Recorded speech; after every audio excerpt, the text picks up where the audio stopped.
So if I had to come up with a formula for like how to actually change your mindset and identity shift, I would say the first thing that you have to do is you have to have that belief. You have to have that desire that, maybe I have this, type of broken mindset, but I can level up, and I believe that I have the ability to change my mindset. It's that simple. You have to believe that you can change. Then after that, you have to practice. You have to practice the new identity. You have to practice being her. So in practical everyday ways, that looks like, what time does she wake up? What does she wear to work? When does she work out? What does she eat in a day? How much time does she spend on social media? Whatever type of habits she has, you have to practice those habits. Then I would say you got to be open.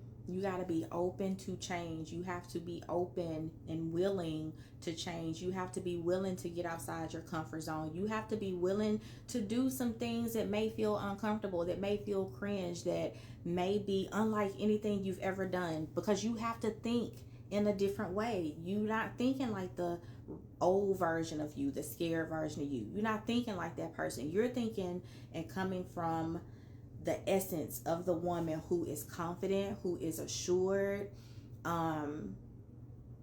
who is doing these things with the belief that she's becoming someone new. Then I would say you got to be able to fail and to get back up, because guess what? You're not going to be her every day. The goal is not going to look within reach every day. It's going to look hard. It's going to look like this is not worth it. It's going to look like, what am I doing?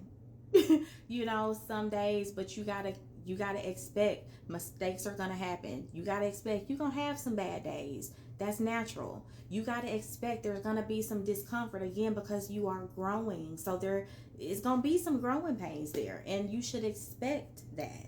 And I would say you have to be mindful. You have to be mindful after you make those mistakes and how you react to those mistakes and those setbacks and those failures, because they're going to happen. They're going to happen in love. They're going to happen in life. They're going to happen at your job.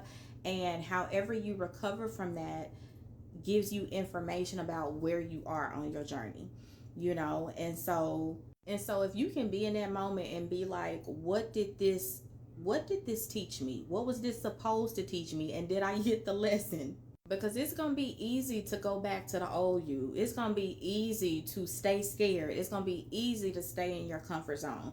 It's going to be easy to react the way that you've always acted and shut down and, avoid, and whatever those things are that you do to protect yourself. It's going to be easy to fall back into that, rather than taking that moment again, like I said, and being like, what was I supposed to learn from this? What did this teach me? And that means looking at yourself again. When you should be able to see the growth, is what I'm saying. And then if you're not, then we need to adjust the strategy, not the goal, because the goal is we're leveling up, we glowing up, we are changing our mindsets, we're becoming more secure, we're becoming more able to receive, we're becoming softer, we're becoming more self-assured, we're becoming more abundant.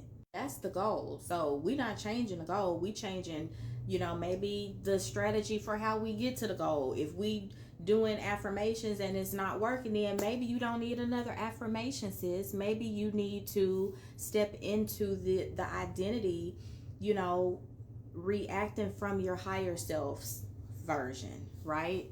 So in the context of being in a relationship, instead of just reacting how you normally would, think about, why did that trigger me to react that way in the first place? And just start understanding yourself more. And you repeat that cycle. You repeat those 6 steps all over again every day. Eat or as much as you can, consistently, until the things that you're practicing that feel uncomfortable to you now start to feel normal. It feels normal for you to get up and just read books.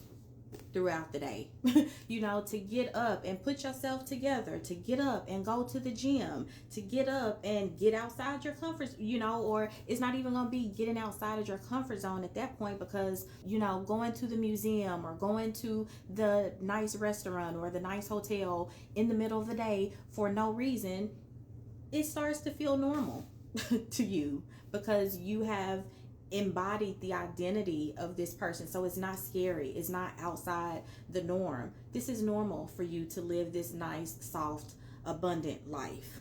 And you don't just change your life by just changing your thoughts. You change your thoughts so that you can change your behaviors. I'm all for journaling, meditating, yoga, manifesting, visualizing. I'm here for all of it. But at some point, mindset has to be more of a behavior. It has to be more of an action.